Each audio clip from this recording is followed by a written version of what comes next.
to increase the application pressure at CIHR. You know, my grand plan would be for them to have a specific committee on health, human resource issues. I would love that. So they need to see much more from us. So I'm hoping that we could use these to increase the application pressure there. So I really did want to stress that leveraging section is not very long, but it's very important. So you need to have a really clear plan about what you're going to be doing with that. Ivy, it's Dot speaking. There are a couple questions posted on the chat feature. Okay. That relate to what you're just talking about. Okay. And so I don't know if you want to check on those right now or wait. Yeah. Well, so I'm just going to move it over just so that I can see that a little bit better. And it's you scroll right down to the bottom of the messages. Yeah. Okay. And there's one question I'll read out. It's from Abby. Are you there, Abby, on the line? Yeah. Great. Okay, so your question was how many grants are you giving out? Yes, well, that really depends. It depends on, like, how many proposals we have for $10,000 and how many proposals we have for $25,000, right? And in the call for proposal, we haven't said exactly how much funds we have because, again, because we can bleed into the next fiscal year. And we're also in the process of working on a directed ministry-funded project on the underserviced area program, or the refashioning of the underserviced area program, and we don't have a budget for that yet. So that impacts how much money we have free. But we are, so again, it depends on how many proposals that we get, so in terms of that number. Okay, and then there was another comment from Liz Wengoffer. Are you there? I am. Okay. Hi, yeah, so the question here is if the proposed funds are for 1 year, can the project itself extend beyond that 1 year? And yes, we can allow that.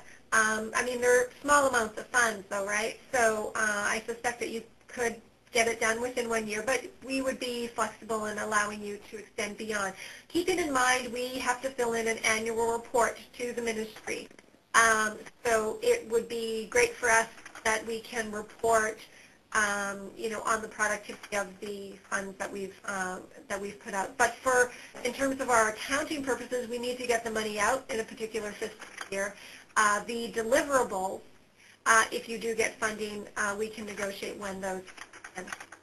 And so let me just finish off with the application form and tell you a little bit more about some of the requirements that we would have of those people who do get funding. And I mean, they're not onerous, but again, we have to make sure that we show productivity to the ministry, and because they need that in turn to make the case for why they're providing us with, you know, public funds to the extent that they are. We have a budget and budget justification, and that's maximum 1 page, and those specific categories are ones that we need to report to the ministry, so that's why we've identified those, so please maintain those. And then we need a CV of the principal applicant, but we'd also like to have CVs of all applicants. So if there's a team or like a co-PI, or if the supervisor is applying on behalf of the students, so we would like to see the 2-page CVs. The things to highlight in the CV are the kinds of information that would make a review committee comfortable in giving out the funds to you, that you have some expertise in the area that you're proposing, that you have indications of productivity in terms of getting stuff out. And so those are the kinds of things to highlight in those in the 2-page CV.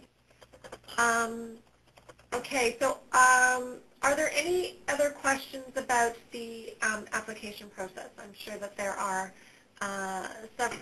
Okay, so Kathy is asking here, does the proposal have to have an immediate Pan-Ontario application, or can the proposal be for a localized pilot project that would eventually have an impact on a wider basis?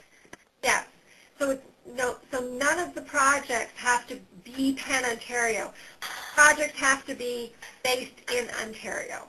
So it doesn't have to cover the entire province, but it has to be in the province, right? And related to that, is whether or not you can bring in people from outside of the province to the project, right? And so, for example, maybe what you are doing is you want to build a team and you need to have broader expertise than is available in Ontario. That's absolutely no problem. So you can bring someone in, again, as long as the proposal is focused on Ontario. If we have people from other provinces or internationally providing some advice that will address an important Ontario issue, all the better. So those are about the Ontario nature. Is there a limit to how many grants can be accepted by one agency, assuming they are great proposals? Would only one be picked? Now, Joe, do you mean do you mean by agency? I'm curious about what you mean by agency, whether or not that is a particular university or much more narrow in terms of agency. Can you hear me okay? Yeah. Okay, thanks. Yeah, I'm not good at typing, so I'm glad that you opened the mic for me.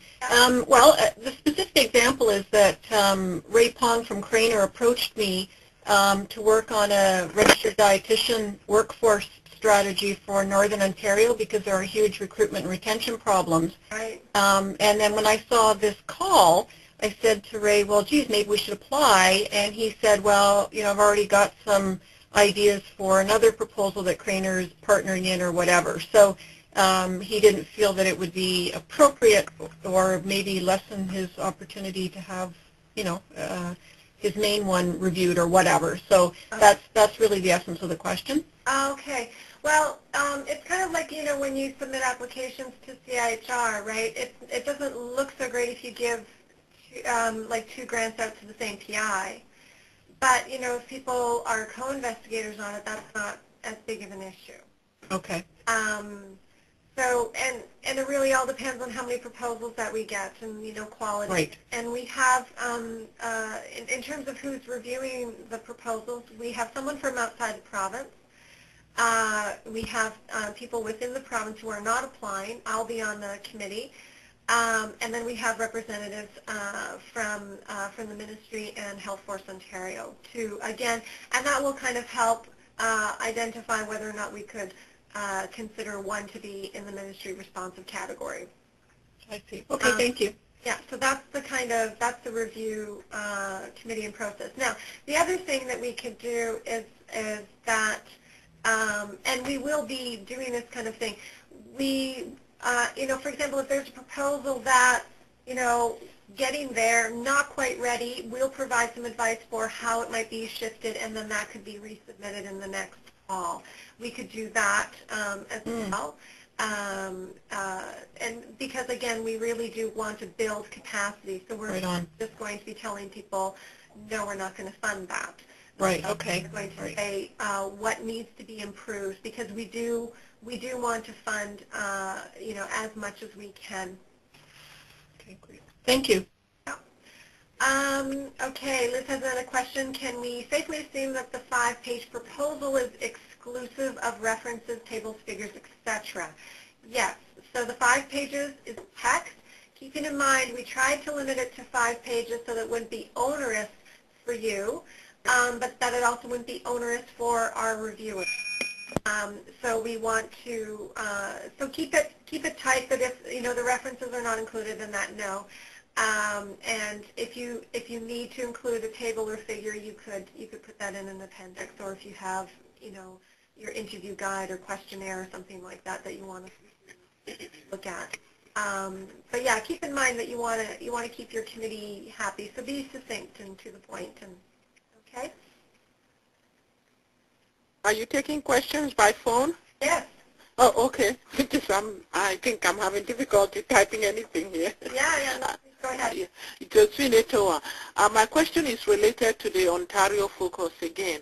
So if the project actually addresses an issue beyond Ontario, but Ontario is part of it, does that fit? Yes, that's relevant. So as long as there's something relevant for Ontario, it can take into consideration other provinces as well. So as long as there's some relevance for Ontario, that would be important. Okay. My second question is, what is the key difference between the FERN call for proposals and the OHHRRN? Okay, good Yeah. question. Thank you for bringing that up. Okay, so we have 2 calls for proposals out of our office right now. So the Population Health Improvement Research Network also has a call for proposals. That call is a little bit different.